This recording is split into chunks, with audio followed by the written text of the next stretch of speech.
Hi and welcome. I'm Lisa. Thanks for joining me here on my YouTube channel for another card video. Today I'm showing you how I created this fun interactive card using a few products from Whimsy Stamps. Now I'm going to do this video a little bit different. Instead of showing you all the products I'm using throughout the video first, I'm just going to dive right into the project and talk about each product as I use them. As always, I'll have links listed below, and you'll be able to find those links in the blog post for this video over on my website. Now I'm getting started by laying a piece of 80-pound Nina Smooth paper into my MISTI, and I go ahead and arrange that stamp. Now this cutie is from the VooDoo Too stamp set that just released the beginning of January over at Whimsy Stamps. I'm going to stamp the image using Memento Tuxedo Black ink because I'm going to be coloring with Copic markers. I flip that paper around and I'm going to stamp the image one more time. Now this serves two purposes for me today. One, if I make a mistake that I can't correct, I have a second image ready. Plus, I want to stack these two together so that they can withstand the pulling and pushing of interaction with this card. So I'm using E41 to lay down a base coat, but I'm only going to add that where I want to add shading. Then I'm going to come in with E43 to start darkening up those areas, and notice how I stay within that first color that I laid down. E42 is going to blend these colors out, and then we'll come back in with E41 to do the final blending of those colors. It's real basic coloring. There's nothing fancy with this. I wanted him to look old and worn out, so I kept it pretty simple. Now I'm using R29 to color in the balloon, the heart on his chest, and his little button eyes.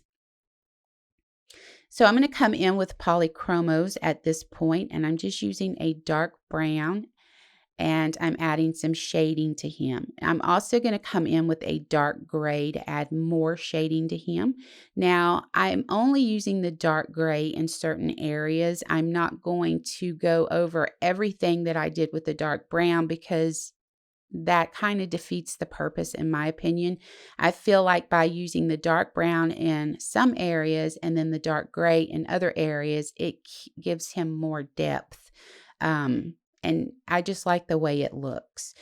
So now I'm going to come in with my gold gel pen and add some details to those stick pins in that balloon and to his little button eyes, and then follow that with the C7 Copic marker just to finish off the coloring. Now Gina Connect glue, and I'm going to stack these two together and then set them to the side to dry. So I did run him through my scan and cut, just in case I didn't mention that, but you can easily fussy cut him. There's not too much to that. So I'm going to do my die cutting now. So I did most of the die cutting off screen because there's a lot of it for this. Now I'm using the Slimline window die for this, and I went ahead and I die cut two of those. 110-pound cardstock will do the trick. And I went ahead and created this backer that you see here. And all I did was take a piece of white cardstock and I cut it down to 3 1/8 of an inch wide by 8 1/8 of an inch long. Now I'm going to take a blender brush and the Memento Summer Sky ink and start to add a little bit of color. So what I'm doing is creating the sky for my background. And I have found that the easiest way to create a sky like this is to deliberately be blotchy with the ink. There's no other way to describe it. So just go heavy in some areas and very light in others. Now these pieces are going to be our clouds, and I also have grass and a fence. Now I ran the Whimsy's grass and cloud border dies through my machine with blue and green cardstock, and then I ran those pieces through the die cut machine again with the Slimline window die to create perfect cuts so that they lay in the windows perfectly. I just went ahead and added some ink to those using my blender brush and Summer Sky and Bamboo Leaves ink, and then I used Desert Sand on the fence. You're seeing me blend down straight to my desktop. I actually have a silicone mat laid down that is perfect for ink blending. I'll be sure to link it below for you also. So I'm going to go ahead and stack these two frames on top of each other and then add the backer to this also.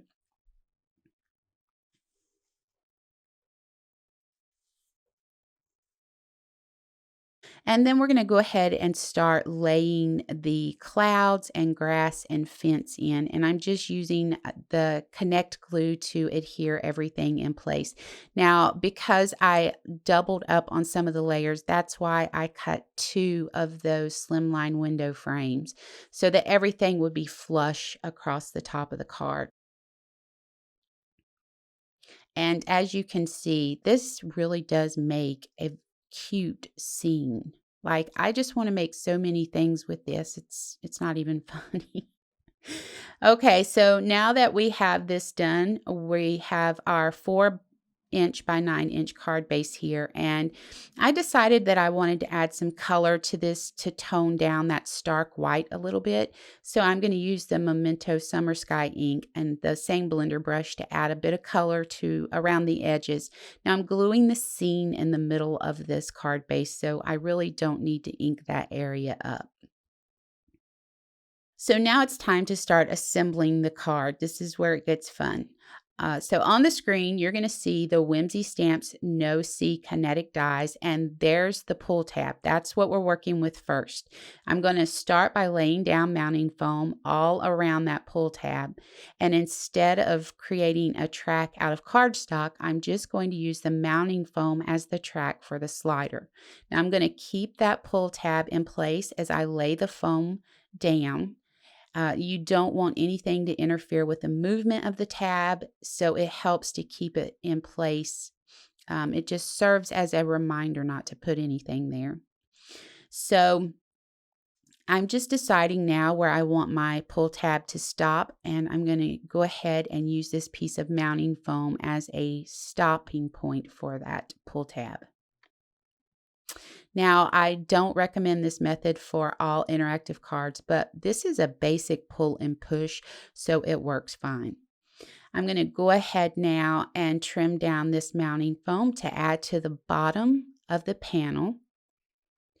And then we're going to go ahead and work on our pull tab.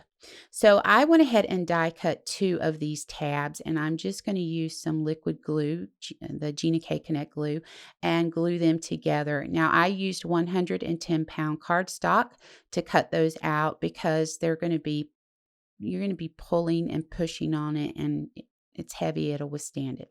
So there was a quick look at the no-see mechanism, and you can see I glued the no-see mechanism to the back of the image and then glued a piece of cardstock vertically over that so it doesn't snag on the Slimline window frame. Also notice how I left a gap there when I applied the rest of the mounting foam, and that's just so all of our pieces can move freely. Now I'm going to take one of the die cut discs and add a small foam circle to it and then put it under our pull tab. And then I'm going to adhere the image to that foam circle. So I'm going to go ahead now and snip any excess off the tail at this point.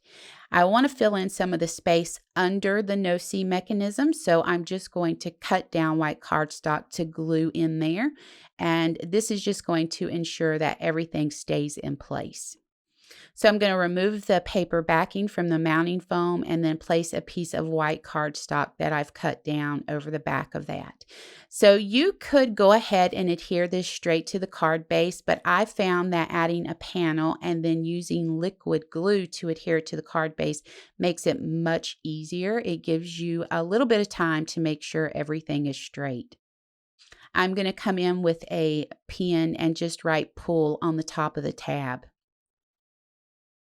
So I decided I wanted to add some flowers to this to dress it up a little bit. So I just laid some Distress Oxide inks on a piece of scrap paper, and I'm using Barn Door, tumbled glass, and crushed olives. And then I'm going to run that through the SIDEKICK with the flowers from the curved heel die set from Whimsy. I'm going to use small foam circles to pop those up off the front of the card. Now, I decided I wanted to add a thumb notch to make grabbing the pull tab easier, so I just used a small round die and I placed it at the halfway point of the die and then ran it through my die machine. So I'm going to show you that here. So you would just place it halfway like that and then just run it through your die cutting machine. It just makes grabbing that tab easier. Of course, we can't walk away from a card without a few embellishments, and I'm just using on-point glue to add a few jelly hearts to this.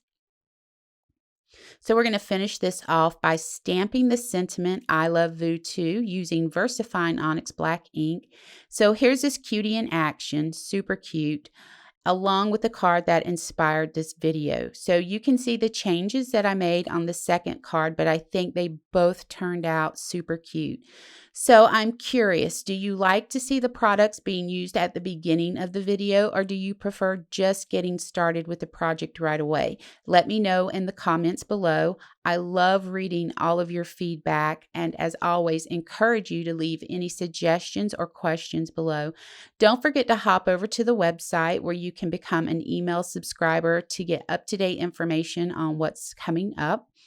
I hope you enjoyed joining me and that you were inspired enough to head into your crafty space and create something amazing today. Be sure to click that subscribe button and hit the bell to be notified of new content to this channel. And if you want to click that thumbs up button, that would be awesome. As always, know how much I appreciate you joining me today. And until the next time, keep crafting.